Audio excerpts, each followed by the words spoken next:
Hello everyone, welcome to Mohammed Shaikh YouTube channel. और आज हमारी प्लेलिस्ट की फर्स्ट वीडियो है अकाउंटिंग।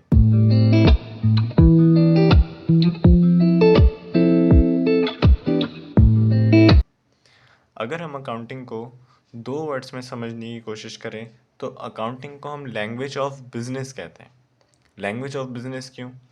क्योंकि हमें इसके अंदर सब पता चल रहा होता है कि हमारी परचेजेस कितनी है, हमने बेचा हुआ कितना है, हम पे उधार कितना है, हमें कितनों से पैसे लेने हैं, हमने कितना उधार दिया हुआ है, या हमारे बिजनेस में एसेट्स कितने हैं, हमने बिजनेस में कितना पैसा लगाया हुआ है। ईच एंड एवरीथिंग हमें ये बता रही होती है अकाउंटिंग। अच्छा, एक चीज़ और कि अकाउंटिंग में सिर्फ वही ट्रांजैक्शंस रिकॉर्ड होती हैं। ट्रांजैक्शंस मींस कि किसी भी चीज़ की लेन देन। जैसे कि मैंने एक फर्नीचर ख़रीदा बिजनेस के लिए, सही है। फर्नीचर क्या हुआ, मेरे पास आ गया, उसके बदले मैंने उसको क्या दिया, कैश दिया। तो ये हमारी एक ट्रांजैक्शन कहलाएगी। क्यों? क्योंकि किसी भी चीज़ की लेन देन हो रही है। यहाँ फर्नीचर दे के दिया क्या जा रहा है, कैश दिया जा रहा है। इससे हम क्या कहते हैं, ट्रांजैक्शन कहते हैं। ठीक है। तो बेसिकली अकाउंटिंग के अंदर से वही बातें लिखी जाती हैं, वही ट्रांजैक्शंस रिकॉर्ड की जाती हैं जिसमें पैसे का जिक्र हो। पैसे का अगर जिक्र नहीं होता तो वहाँ अकाउंटिंग एग्जिस्ट ही नहीं करती। जिसमें सिर्फ पैसे की बात की जाए, पैसे का हिसाब किताब ही अकाउंटिंग का दूसरा नाम है। हम इसको ऐसे समझ सकते हैं। अच्छा, दूसरी बात क्या है कि मॉनेटरी ट्रांजैक्शन। मॉनेटरी ट्रांजैक्शन जैसे मैंने आपको अभी दोबारा बता रहा हूँ कि मॉनेटरी ट्रांजैक्शंस मींस जिसमें पैसे की इन्वॉल्वमेंट आ जाए, वही अकाउंटिंग होगी। ठीक है। Number 3, profit and loss. Profit and loss accounting की इसलिए जाती है ताकि हमें ये पता चले कि हमारे बिजनेस में प्रॉफिट हो रहा है या लॉस हो रहा है। बेसिकली हर बिजनेस का मोटिव ही यही होता है कि वो बिजनेस प्रॉफिट कमाए।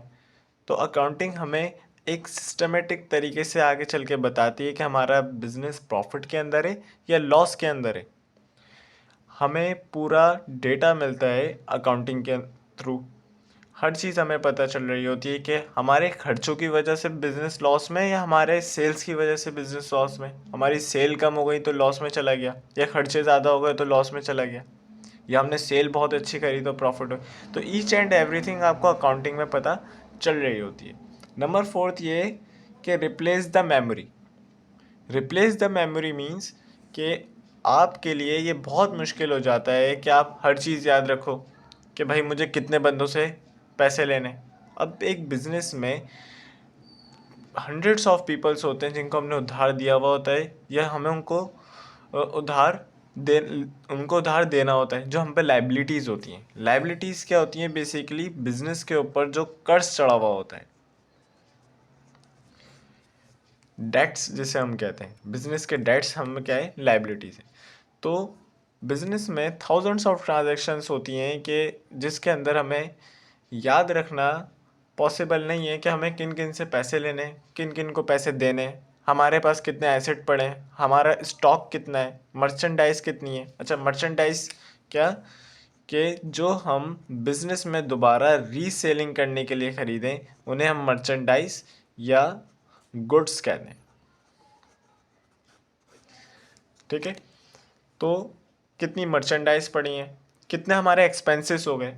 बिजनेस में एक्सपेंसेस वो कहते हैं जो हमारे बिजनेस चलाने में हेल्प करते हैं। जैसे कि हमारा बिजनेस चल रहा है, हमने एक एम्प्लॉय रख लिया, उसको सैलरी देनी है, ये एक्सपेंस है। हमने बिजली का बिल भरा, वो एक्सपेंस है। ठीक है। हमारे पास एसेट्स कितने हैं बिजनेस के अंदर? एसेट्स मतलब जो बिजनेस को रन करते हैं। एसेट्स कहते हैं वो चीज़ें जो हम जैसे कि हमारा फर्नीचर हो गया, मशीनरी हो गई, बिल्डिंग हो गई, हमारे व्हीकल्स हो गए, ये सब एसेट्स हैं हमारे बिजनेस के। ठीक है। तो ये सारी बातें हमारे जहन में रखना बहुत मुश्किल होता है। तो अकाउंटिंग क्या करता है, इन सारी बातों को उठा के किस में ले आता है, बुक्स में ले आता है, जो हमारे लिए एक तरीके रिप्लेस दी मेमोरी हो जाती है। हमें कुछ याद नहीं रखना पड़ता ताकि हम अपने बिजनेस पे फोकस करें, इन सब चीज़ों को की टेंशन ना लें, क्योंकि ये बुक्स के अंदर एक सिस्टमेटिक तरीके से रिकॉर्ड्स हुई भी होती हैं।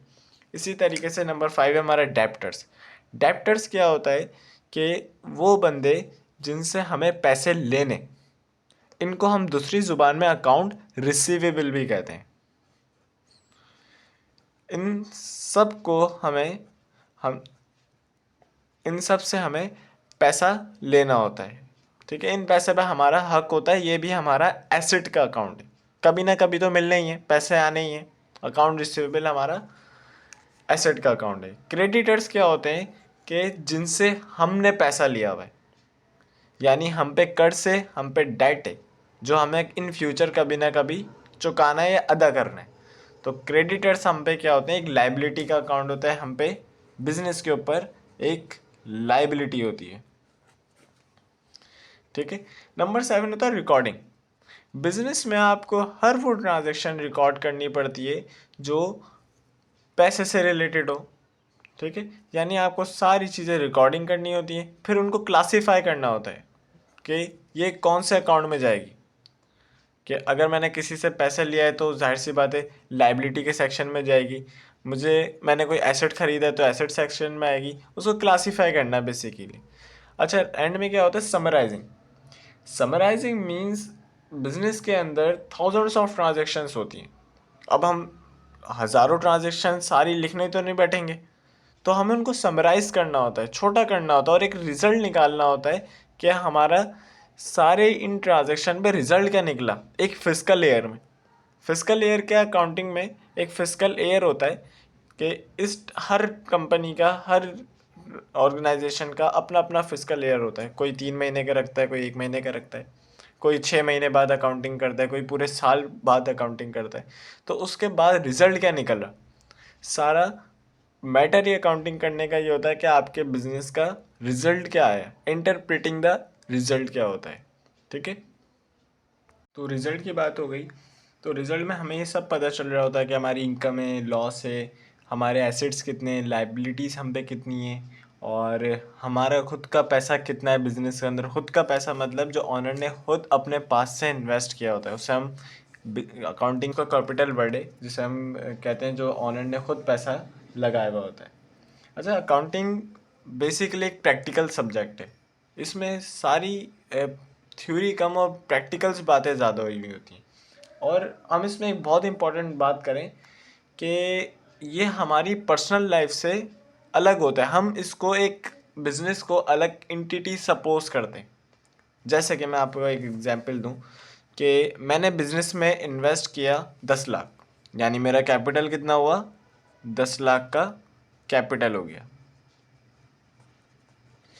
अगर देखा जाए, मैं इसको कैसे कंसिडर करूंगा कि मेरे पास 10 लाख गए या बिजनेस के पास 10 लाख आए।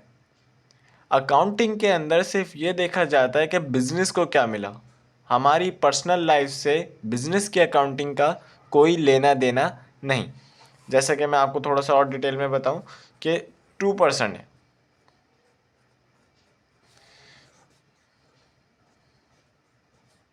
ये बिजनेसमैन है और ये आपका बिजनेस है।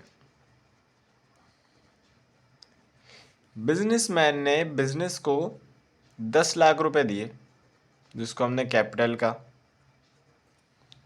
देखा जाए तो बिजनेसमैन के पास से तो 10 लाख रुपए कम हो गए, मगर बिजनेस के पास क्या होंगे, 10 लाख रुपए बढ़ेगा, कैश भी और कैपिटल भी। हम बिजनेस को एक अलग एंटिटी सपोज करते हैं। इसके पास से क्या गया, बिजनेसमैन के पास से क्या आया, इसने क्या खरीदा, क्या बेचा, इससे हमारा कोई लेना देना नहीं। हमारा लेना देना होता है सिर्फ बिजनेस से कि बिजनेस में क्या हो रहा है। अच्छा, जैसे कि अब हमारे बिजनेस 10 लाख का है, 10 लाख में स्टार्ट होगा, तो ऑनर ने क्या करा, 8 लाख रुपए खुद लगा दिया एज अ कैपिटल और 2 लाख रुपए लाइबिलिटी ले ली, उधार ले ली।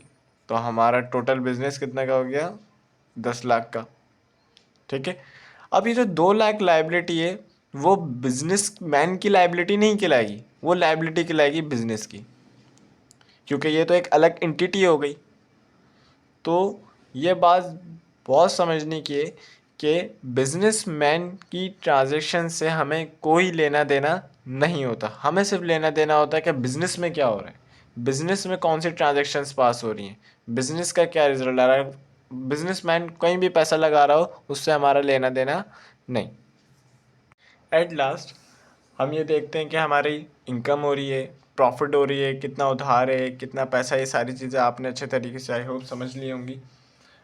और बेसिकली अकाउंटिंग एक प्रैक्टिकल का नाम है। अब हम इसको और सीरीज़ को कंटिन्यू रखेंगे कि अब हम पढ़ेंगे टाइप्स ऑफ अकाउंट्स, कि अकाउंट्स में कौन कौन से टाइप्स और टर्म्स होती हैं। ये नेक्स्ट वीडियो इस पर बनेगी इंशाल्लाह। आई होप आपको ये वीडियो पसंद आएगी। Thank you so much.